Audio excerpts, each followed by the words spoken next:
education teachers are so often forgotten in the IEP process, but today we're going to include them, and we're going to include them when it comes to behavior, one of the hottest topics that we have when it comes to general education settings, and how are we going to make all of this work together.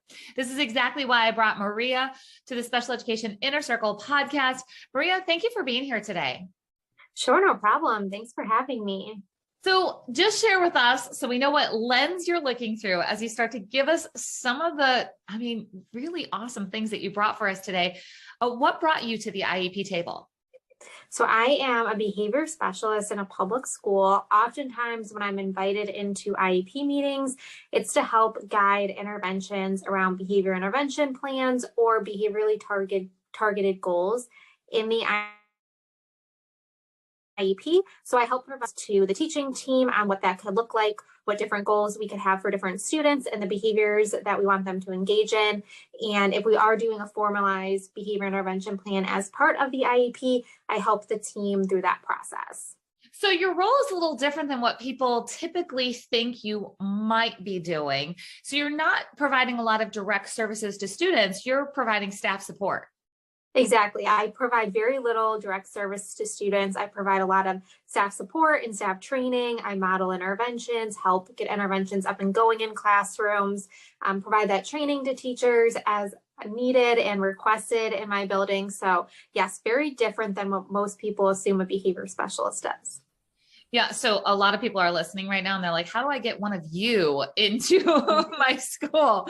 But, we're not going to talk about that today because there's all different ways that we can help negotiate services. We do that all the time in the Master IP Coach program, but you're going to walk away today by the end of this with 3 strategies that you need. And Maria, just tell us, why do they need these strategies? Like, what are we going to be chatting about? We're going to be chatting about 3 strategies to help general education teachers implement the behavior intervention plans or behavioral strategies that are encompassed in the IEP. And these are to help ensure that these interventions and strategies are carried out in the different environments that our students find themselves in throughout the school day. So a lot of times this topic of general education and behaviors, it feels scary. And a lot of times this is the barrier where schools say, sorry, we can't do that. We can't provide the services in the general education room, or, we can't have the child participating in certain activities in certain classes because of behavior. So, and a lot of you have like anger when you hear that. So these strategies are going to help you kind of work through what are some of the things that we need to address so we don't get stuck in that roadblock. So go ahead, let's start. What's the first one? Sure. So my very first strategy is to make the interventions feasible. I always say feasibility leads to fidelity, meaning that if we make the interventions feasible, hopefully they will be implemented with fidelity in different settings, different environments. And what that really looks like is collaborating as a team. So getting the general education teachers together that interact with a student on your caseload and determining what's feasible in their classroom.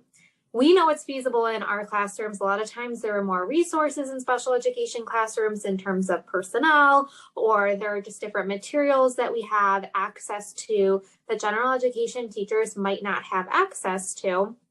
So really getting their input on the interventions that you're implementing, really explaining what an intervention could look like or what a strategy entails, and then asking them something like, this is what this strategy entails.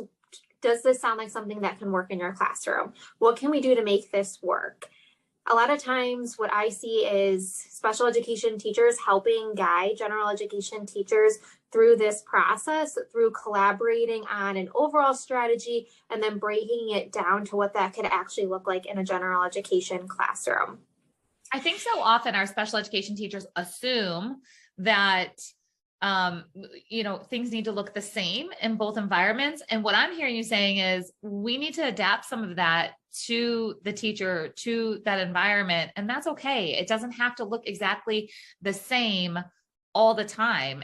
That plan's not going to work in all different areas. Right. Absolutely. That was one of the points I wanted to touch on, was that things can look a little bit differently. Your student could have a visual schedule in your classroom, and we can modify that for a general education setting. we don't want our students maybe carrying around like cumbersome PEX binders and stuff like that. So how can we utilize a strategy that helps give students access to their communication in a way that is feasible in all the other classrooms? Does that look like having multiple binders so that the student's not carrying them to different locations? Or the student does have like a master PEX binder and they are, or a master iPad devices or communication device, but we have multiple charging locations and all of that so that they always have access to the resources they need. But thinking about those different contingencies in those classrooms, what it looks like in gym class, what it looks like in art class, what it looks like during morning meeting in their general education classroom. How can we make it feasible? How can we make these strategies accessible to the general education teachers so they don't feel overwhelmed or like they're doing it wrong, but also giving the students access to the supports that they need to be successful in those classrooms. And sometimes it just takes a little bit of creativity and working through what does that really look like? How can I make sure that I always have everything ready to go in various settings? I'm thinking this is a great skill for the students. So a lot of times we're setting up a student for success across all environments, and we're making sure everything is the same. But we have to just realize that the world is not the same in all different environments. So teaching this flexibility to the child too. Here, this is what happens. In this classroom, this is what happens, but still setting them up for success, still giving them access to all the things they need, but what they need could be different. And I love that flexibility that's going to be taught to the student when we set them up for success in a variety of different environments. Absolutely. And I just wanted to clarify, I by no means saying that we should modify a student's communication device, like they should have access to communication at all times, but thinking about the supports that we use in different environments, always having like extra supports ready, giving the gen ed teacher copies of everything. So the student forgets to bring their visual schedule, like they already have one ready to go. And it's not like a, what do we do in this situation, can be really helpful. And really just walking through with the general education teachers what that strategy can look like and collaborating with them, inviting them into that process. A lot of times if they're new to it, they might not really know what it could look like in their classroom. So if you have the chance, my second strategy would be allowing them to come into your classroom and just see what it looks like, modeling those strategies for them, modeling how you provide prompts or how you provide different structures and supports in your classroom can go a long way, because some of our general education teachers might not have ever had access to that type of opportunity to see these interventions in action or any instruction in their teacher prep program on what these interventions could look like. So they're really just looking for someone to show them how to do it. And I know right now it's really challenging to get people to come in and out of classrooms and subbing and all of that, but as much as possible, trying to figure out how you can model that strategy can go such a long way to it being less intimidating to a general education teacher. I'm going to be honest, it's kind of embarrassing how many general education teachers have really never seen the inside of a special education classroom with students in it, like with it in motion.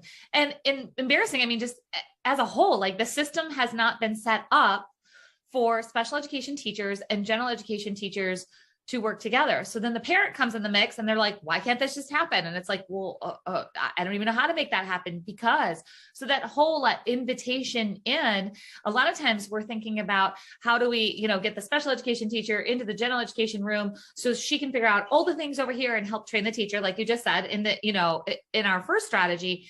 But reversing that and saying, now come see what this really looks like. And a lot of times the general education teacher, we say, like, okay, let's be creative. This is what I do. How is your room set up with that? And asking for their input, so important. But that kind of reverse field trip into the other classroom is so important. Yeah. And also if you have the opportunity as the special education teacher to go into the general education classroom and just see how it's set up so you can use your creativity of like, oh, I see this, and this, and these are things that I think would be helpful to my student, or this would be a great opportunity for my student, and just helping open up those discussions around what can work for the students that are in those classrooms. A lot of times we don't even know like what we do day to day all the time, that we don't even know what to recommend. But then when we go into a gen ed classroom, we're like, oh, there's so many things that we can work with in here. And just pointing that out to the gen ed teacher, hopefully they're open to all those ideas and suggestions, but it can be a great way to, again, collaborate on those strategies. I love to say, hopefully they're open to it. I'm like, yes, bring chocolate and just say, come on, let's sit down, let's brainstorm, let's make this happen. Bring your snacks, bring your coffee, and let's do this, because it is going to take teamwork, and it doesn't always have to feel so heavy. A lot of times this conversation, it almost feels like, so we just kind of spill things here with no filter sometimes in conversations on the podcast, which a lot of times there's just a lot of headbutting of like, this is my classroom and this is how I run it. And that can come from a special education teacher or from a general education teacher. And it's like, no, it's time to come together, and there's gonna have to be some flexibility on everybody's part to make this happen for the child. Absolutely. Yeah. All right. So what else do you have for us?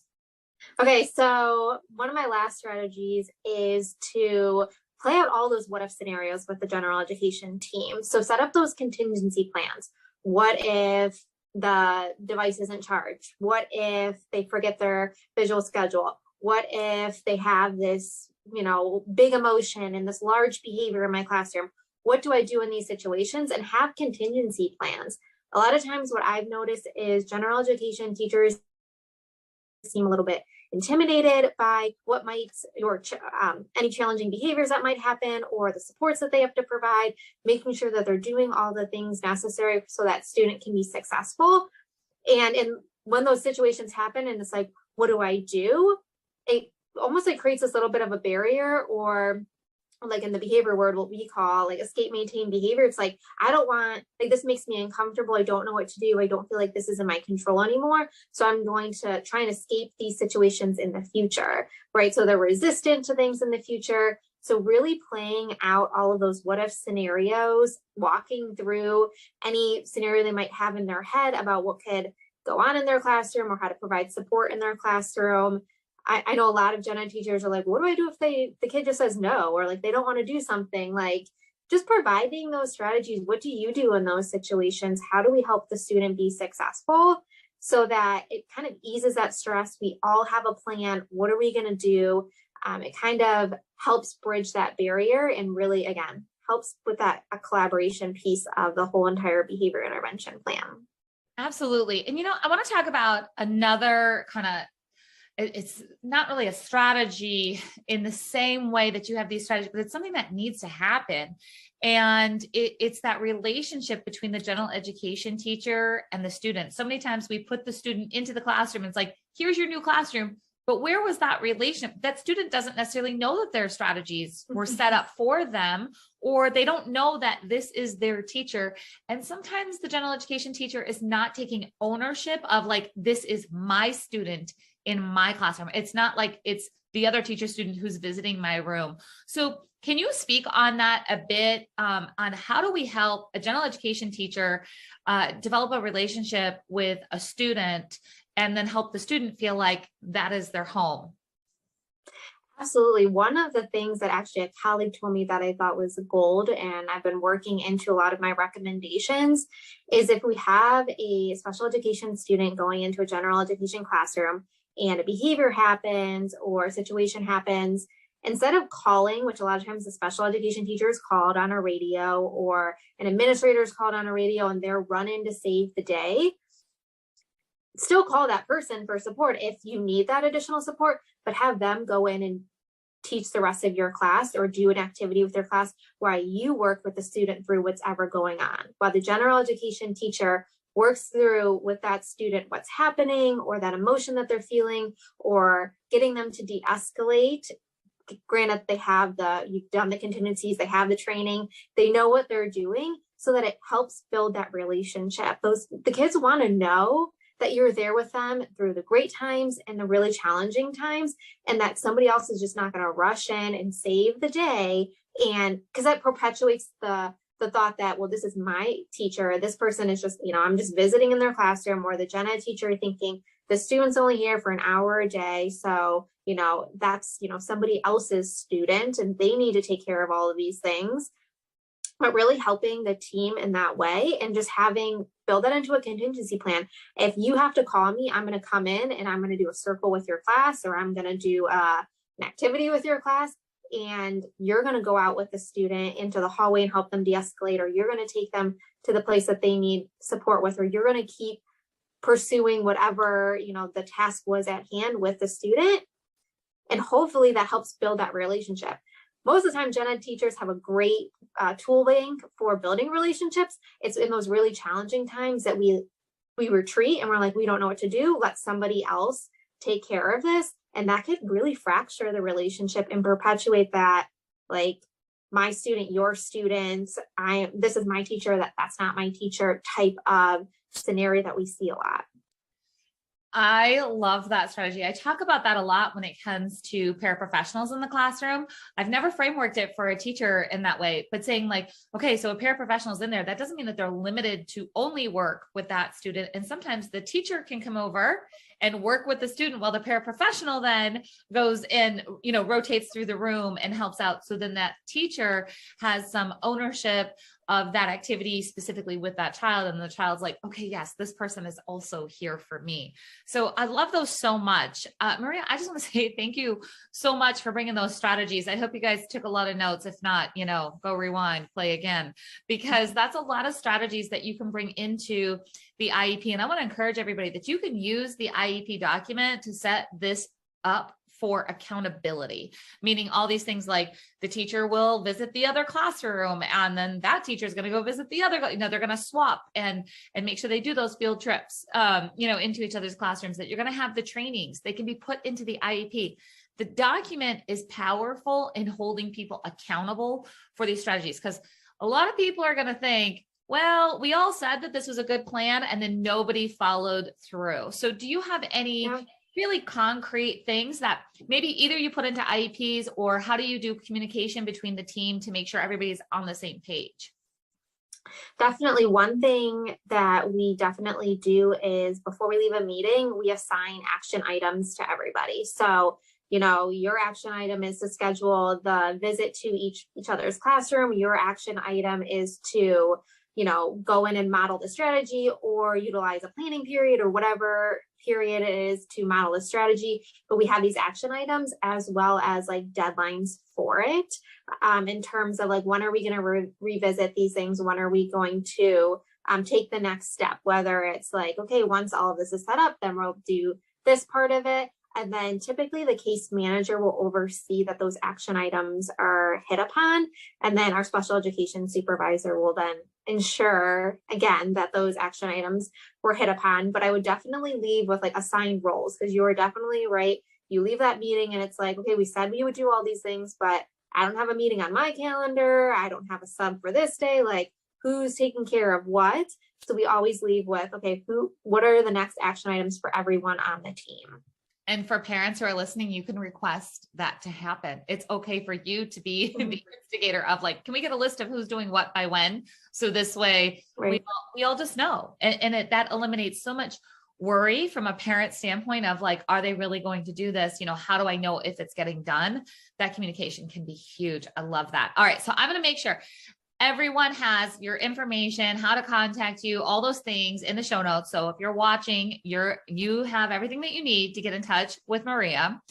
And I want to encourage you that if you took anything away from this at all, if you're just like, I never thought about that, I need you to do two things. One is, especially if you're listening on Apple Podcasts, please leave a 5-star review and a comment, because that helps us be found by other parents and teachers who need these strategies. We need more parents and teachers to get these strategies so more students are supported. And then no matter where you're watching, please make sure that you share this with a friend. We have so many students. We have over 7 million students who receive special education services. And this collaboration between general education and special education needs to happen. You know what? We don't have a Maria everywhere, unfortunately. There's not your position, your unique viewpoint and just responsibilities. It's so cool. That's when I found out what you did. I was like, no way. Like, let's talk about this and what's possible, because we need more of you just throughout our school communities. So please make sure that you share this episode with a friend so we can start collaborating at a whole different level between general education and special education. So Maria, I'm going to ask you to give one more thing, just kind of off the top of your head. I would love to know a word of encouragement for our general education teachers who are, they are just a bit worried. They want to be all in, but maybe they've been burned before where they didn't have the support. So now they feel like they can't, or there's so much on their plate right now. They're like, I can't add anything else in. So where do they, just get some support, or what questions should they be asking? Where should their head be at? Just let's give them some words of encouragement. Sure. I would say just advocate for what's feasible in your classroom. Advocate for the support you need. Be upfront about, this is what is happening in my classroom. These are the things that are preventing me from doing X, Y, and Z. How can I make it work in my classroom? If you're utilizing that language, it shows that you're open to utilizing these strategies, and also recognizing the fact that if it's not feasible for you, it just won't happen. There's no way that if you have this pie in the sky plan that's not feasible inside of all the settings that we need it to be feasible in, that it's going to work. And at the end of the day, it's the student that misses out on strategies and supports that are essential for them to be successful. And all we have to do is make it feasible, and they get access to those strategies and supports. I love it. I love that so much. So, all right, everyone, go read the show notes, find out where you can connect with Maria. Don't forget to share with a friend, leave that review, and we'll see you guys next time.